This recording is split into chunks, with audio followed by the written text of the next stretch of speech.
Business 80 से 85% लोग क्यों इस बिज़नेस को छोड़े हैं, और जो जॉइनिंग रेशो है वो तकरीबन 5% है। क्या मेन रीज़न है इसके पीछे? तो फैक्टर्स बयान करते हैं। जो फर्स्ट फैक्टर है और जो सबसे मेन फैक्टर है वो है कि अनस्टेबिलिटी इन मंडी रेट्स। मंडी के जो रेट हैं उनमें बहुत ज़्यादा फ्लक्चुएशन आती हैं कि इस वीक में अगर 7,000 अगर मंडी के रेट चल रहा है तो नेक्स्ट वीक में हो सकता है कि 4,500 रुपीज़ चला जाए। जब नेक्स्ट वीक में 4,500 रुपीज़ चला जाएगा तो जाहिर सी बात है कि जिसका माल तैयार होगा उसने तो बेचना ही है, उसके लिए सबसे बड़ी परेशानी की बात हो जाएगी।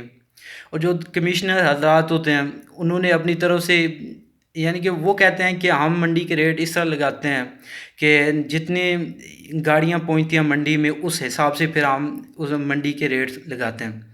लेकिन अगर आप देखें तो एक मखसूस पीरियड में ये रेट्स बढ़ और कम हो रहे होते हैं एक मखसूस सीज़न में। तो इसका मतलब तो ये है या उन सीज़न में बहुत ज़्यादा माल इस्तेमाल होता है पोल्ट्री का, या फिर दूसरी वजह ये हो सकती है कि उन्होंने वो पैटर्न ही कुछ ऐसा रखा हुआ है। तो मंडी के अनस्टेबिलिटी रेट जो है ये फर्स्ट मेन रीज़न है, ठीक है।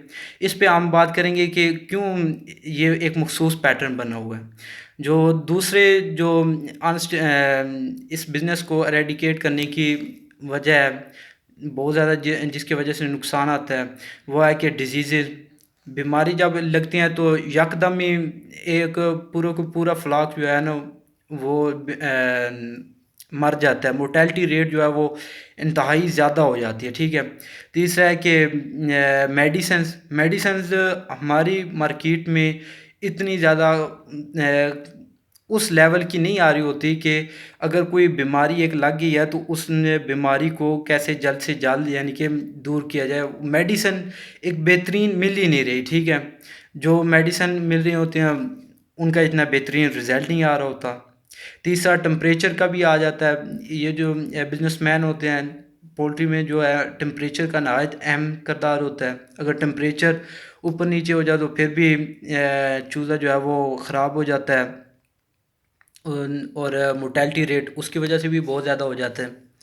लेकिन हम मेन जो फैक्टर क्या है कि इतने ज़्यादा लोग क्यों छोड़ के जा रहे हैं, मेन फैक्टर सिर्फ एक मंडी रेट्स अनस्टेबिलिटी है, ठीक है। चलो बीमारियां तो हो गई, चलो एक फ्लाक को लगी अगले 3 को तो बीमारी नहीं ना लगेगी। लेकिन जब अनस्टेबिलिटी होगी मंडी के रेट में तो फिर जाहिर सी बात है कि लोगों ने तो छोड़ना ही है। और ज़्यादातर ये जो अनस्टेबिलिटी है ये इतनी ज़्यादा होती है और ज़्यादातर फ्लक्चुएशन डिक्रीज़ की तरफ ही आती है, जिसकी वजह से लोग डिसहार्ट होते हैं और इस बिज़नेस को छोड़ के जाते हैं। अगर मंडी के रेट्स को एक मखसूस तरीके से स्टेबल किया जाए यानी कि कम से कम हर फ्लाक में जो नॉर्मल फ़ायदा है एक पोल्ट्री फार्मर का वो तकरीबन 2000 शेड के हवाले से, चूँकि मेरी लास्ट वीडियो थी और ये भी 2000 के शेड के हवाले से ही वीडियो है। तो नॉर्मल जो फ़ायदा वो तकरीबन 50,000 से ऊपर हो, अबाव 50,000 हो, यानी कि नॉर्मल फ़ायदा 50,000 तक हो हर नॉर्मल अगर फ्लाक चले, ठीक है। चलो डिजीज़ लग गए हैं, बीमारी लग गई, वो तो उसकी किस्मत है, फेट है, ठीक है। लेकिन ये जो मंडी के रेट में जो अनस्टेबिलिटी होने की वजह से सबसे ज़्यादा नुकसान होता है। और अगर बात की जाए कमिश्नर अदा से कि ये इतनी ज़्यादा फ्लक्चुएशन अनस्टेबिलिटी क्यों होती है, वो उनके पास सादा से रीज़न होते हैं। वो कहते हैं कि माल बहुत ज़्यादा चढ़ा होता है, ठीक है। जब एक चीज़ बहुत ज़्यादा एक्सेस में आ रही हो तो ज़ाहिर सी बात है उसका रेट डाउन ही जाना है, ठीक है। तो बात यह है कि इस रेट को किस तरह स्टेबल किया जाए। इस रेट को अगर गवर्नमेंट सतह पे देखा जाए तो गवर्नमेंट को कुछ स्टेप्स उठाने चाहिए, ठीक है। क्योंकि जब 80 से 85% लोग रिमूव हो रहे हैं, एक बिज़नेस को एग्जिट कर रहे हैं, तो इसका मतलब है कि कुछ तो फ्लक्चुएशंस है ना इस बिज़नेस में, ठीक है। गवर्नमेंट को इस पे नोटिस लेना चाहिए। इस पे क्या करना चाहिए कि एक बाकायदा टीम बिठाई जाए, ठीक है। जो मखसूस पैटर्न में रेट्स रखे जाएँ, ठीक है। ताकि एक जो पोल्ट्री फार्मर है उसको नॉर्मल حالات میں بھی کچھ نہ کچھ اچھا ہی زیادہ سے زیادہ فائدہ آ رہا ہو، ٹھیک ہے. اور تاکہ جو پولٹری فارمر جب پولٹری فارمر کے لیے ویدر ٹھیک ہوگا، ٹھیک ہے، بزنس کرنے کا جو ہے، جب بزنس میں کم سے کم یعنی کہ ایک پولٹری فارمر کو نقصان آ رہا ہوگا تو اس کے لیے بندے ہائر کرنا مشکل نہیں رہے گا.